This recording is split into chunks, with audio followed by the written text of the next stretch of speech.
Nah, teman-teman, ini adalah cara-cara ya, teman-teman, cara untuk kita membibit ya, teman-teman. Kita punya buah naga ya, teman-teman. Seperti kita lihat, ini baru dicabut ya, teman-teman. Jadi untuk memprosesnya ya, teman-teman, kita harus memotong ya, teman, dalam bentuk V ya, teman-teman, begini, sampai terlihat dia punya kayu lah. Nih, kita potong kayak begitu. Jadi selepas dipotong ya, teman, begini, kita lihat ini bentuk V ya, teman, dan terkeluar dia punya kayu ya, teman, di sini di dalam buah naga ini ya, teman. Jadi kita diamkan ya, teman, selama 4 hari ya, teman, sehingga kering. Jadi kalau sudah kering, teman-teman, baru kita boleh tanam pada polybag atau direct kepada tanah lah.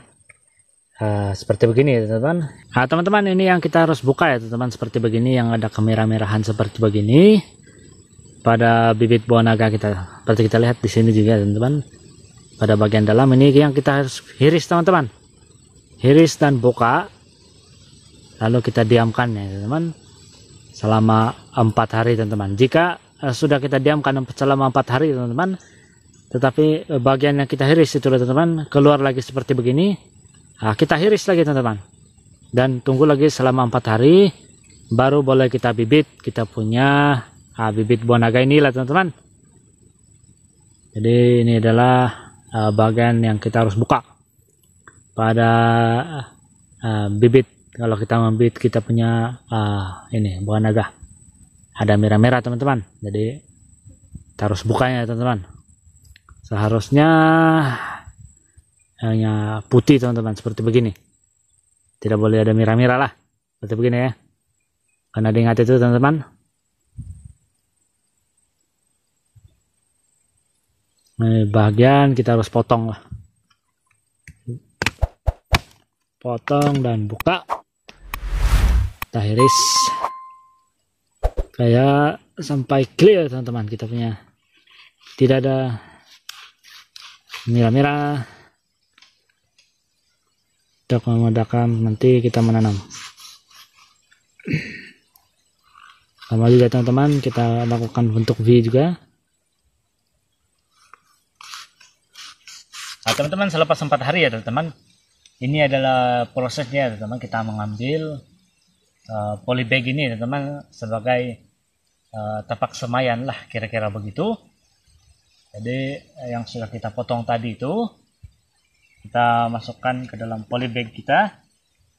Jadi kita harus mendiamkan kita punya ini ya, teman-teman, kita punya bibit buah naga ini sehingga mengeluarkan tunas baru, teman-teman.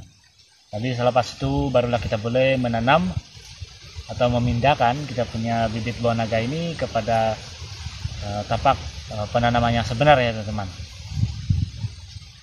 Jadi untuk itu terdapat 2 cara juga, teman-teman, yaitu dengan kita menanamnya dalam polybag seperti begini, atau kita direct kepada tanah ya, teman-teman. Jadi untuk yang direct kepada tanah ya, teman-teman, kita seharusnya menanam kita punya bibit buah naga ini pada tempat yang beratap lah, teman-teman, seperti begitu.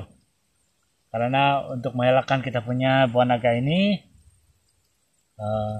terkena sinar matahari yang terlampau panas atau hujan yang berlebihan, teman-teman. Karena ini akan membantutkan kita punya proses pertumbuhan kita punya bibit buah naga ini, teman-teman.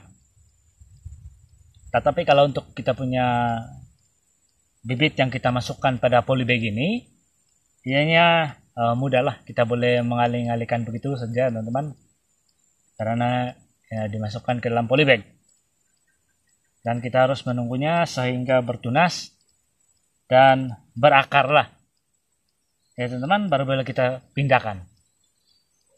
Baik, teman-teman, ini adalah tutorialnya, teman-teman.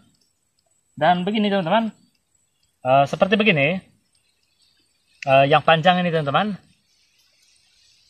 bibit buah naga yang panjang begini, kita boleh potong dua teman-teman, begini.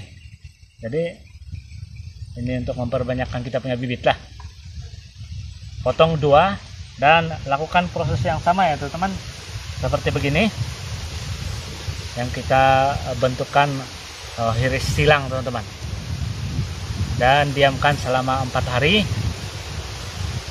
Tunggunya kering dulu teman-teman di sini. Jika tidak ada kulat kah atau menjadi kuning kita punya tempat yang dihiris itu teman-teman, selepas 4 hari barulah kita boleh tanam teman-teman ke dalam polybag ini ya teman-teman. Mau mencampurkan bidang teman-teman dalam pertanian teman-teman, dimana kita menanam buah naga ini teman-teman, boleh juga teman-teman. Jadi semakin banyak kita tanam teman-teman, nanti bolehlah memberi pulangan hasil kepada kita, atau setidak-tidaknya teman-teman untuk dimakan sendiri saja pun sudah cukup baik teman-teman. Karena buah naga ini teman-teman, setahu saya mahal juga teman-teman, untuk sebiji teman-teman buah naga ini. Jadi kenapa kita tidak menanam sendiri teman-teman? Kalau bisa menanam, kenapa tidak menanam? Karena tanah yang subur ini teman-teman sudah diberikan Tuhan untuk kita bercucuk tanam. Tanamlah apa saja, pasti akan tumbuh. Jadi pertanian ini sangat baik teman-teman, untuk kita manfaatkan tanah-tanah yang berada di sekeliling rumah kita untuk kita manfaatkan teman-teman. Jadi begitu teman-teman. Nah teman-teman, untuk bibit-bibit yang baru siap dipotong ini ya teman-teman, diamkan di tempat yang kering ya teman-teman, yang tidak terkena dengan sinar matahari ya teman-teman, dan diamkan selama 4 hari. Baru kita boleh pindahkan kepada kita punya tapak semaian polybag ya teman-teman, atau juga kita direct tanamnya kepada tanah. Ingat teman-teman, 4 hari ya teman-teman selepas kita potong, baru kita boleh masuk kepada tapak semaian kita. Itu juga perlu ditengok kondisi ya teman-teman, kita punya bibit juga, sama ada kulat atau tidak ada. Jadi itu adalah tips-tipsnya ya teman. Jadi selepas sudah kita masukkan kepada tapak semaian kita ya teman ya, polybag ataupun di tanah. Jadi selepas itu kita tunggu kita punya bibit buah naga ini sehingga mempunyai tunas dan dia punya akar ada sudah itu, barulah kita boleh pindahkannya kepada tapak penanaman yang kekal. Jadi sekian pokoknya teman-teman, begitulah. Nah, jadi teman-teman jangan lupa like, comment, subscribe dan juga nyalakan notification bell ya teman-teman, supaya nanti bila saya mengupload video seterusnya Anda ternotifikasi. Jadi terima kasih dan selamat berjumpa lagi. Terima kasih.